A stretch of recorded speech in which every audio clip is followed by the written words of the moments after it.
Roots rock is rock music that looks back to rock's origins in folk, blues and country music.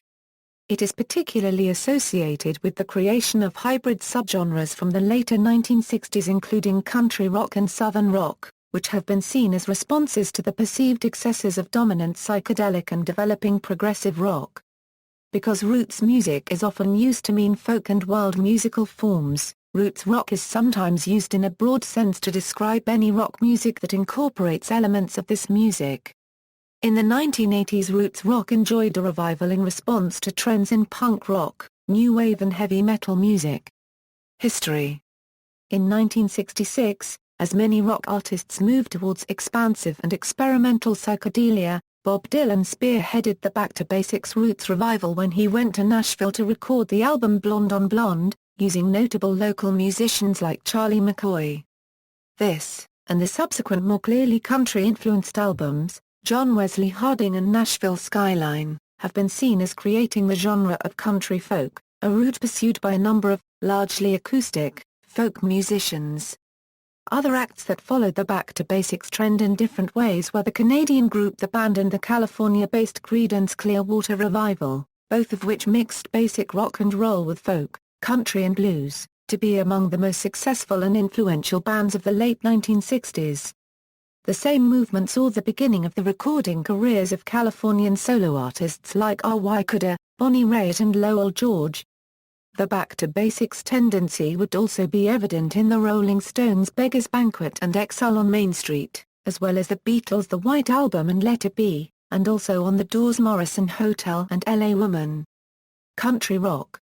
Dylan's lead was also followed by the Byrds, who were joined by Graham Parsons in 1968.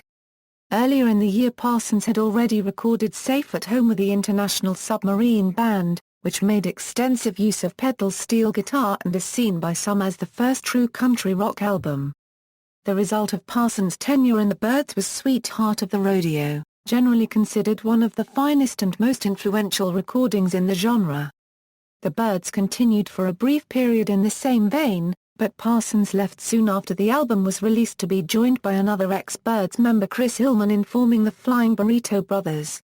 Over the next 2 years they recorded the albums The Gilded Palace of Sin and Burrito Deluxe, which helped establish the respectability and parameters of the genre, before Parsons departed to pursue a solo career. Country rock was a particularly popular style in the California music scene of the late 1960s, and was adopted by bands including Hearts and Flowers, Poco and Riders of the Purple Sage. Some folk rockers followed the Byrds into the genre, among them the Beau Brummels and the Nitty Gritty Dirt Band. A number of performers also enjoyed a renaissance by adopting country sounds, including the Everly Brothers, whose Roots album is usually considered some of their finest work. Former teen idol Ricky Nelson, who became the frontman for the Stone Canyon Band.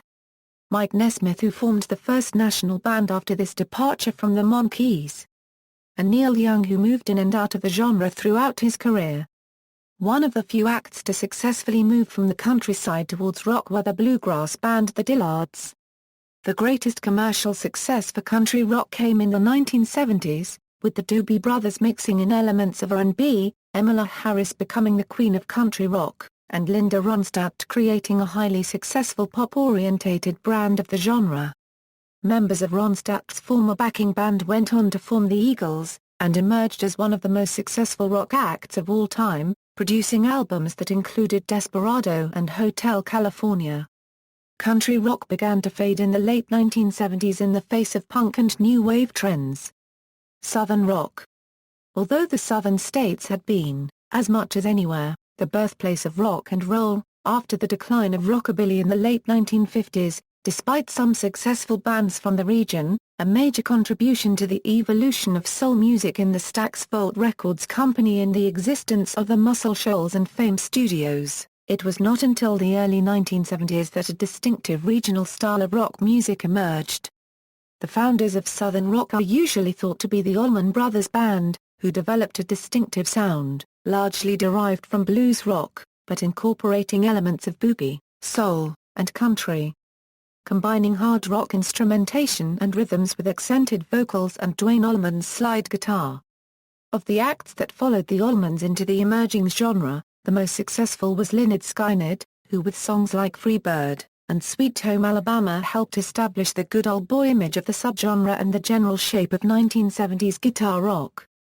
They were followed by many other bands, including the Dixie Dregs, the more country-influenced Outlaws, jazz-leaning Wet Willie and the Ozark Mountain Daredevils.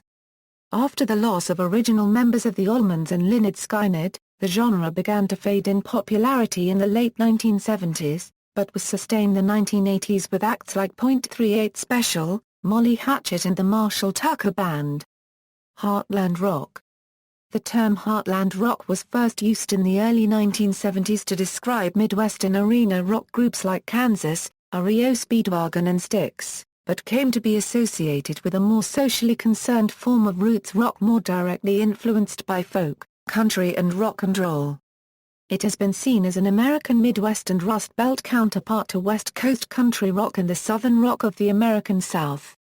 Led by figures who had initially been identified with punk and new wave, it was most strongly influenced by acts such as Bob Dylan, The Byrds, Creedence Clearwater Revival and Van Morrison, and the basic rock of 60s garage and the Rolling Stones.